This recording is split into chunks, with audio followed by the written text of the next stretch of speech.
How to see first message on Instagram without scrolling. Hello everyone, welcome to this channel. I'm Emily and I'm here to help you out today. So without any delay, let's get started. First of all, what you simply need to do is launch the Play Store application on your device and download this application called Tap Scroll. So as you can see, I've already installed it. So all you're going to do is just tap on open. As you tap on open, it will drive you into the application. So just tap on next and then tap on got it.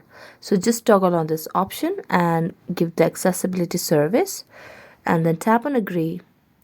Now as you tap on agree, it will take you to the settings application. So just tap on the downloaded apps where you toggle on the option for use tap scroll.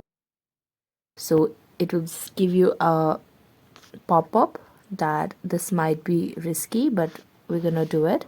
So just tap on OK. And as you do that, you can toggle on the tap scroll shortcut as well that you can see over here at the bottom right corner of the screen.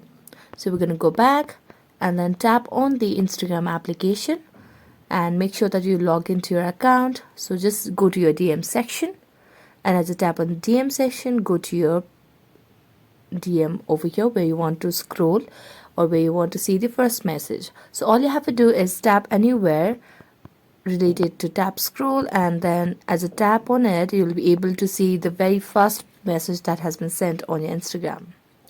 So that's it. Thank you so much for watching this video and see you next time.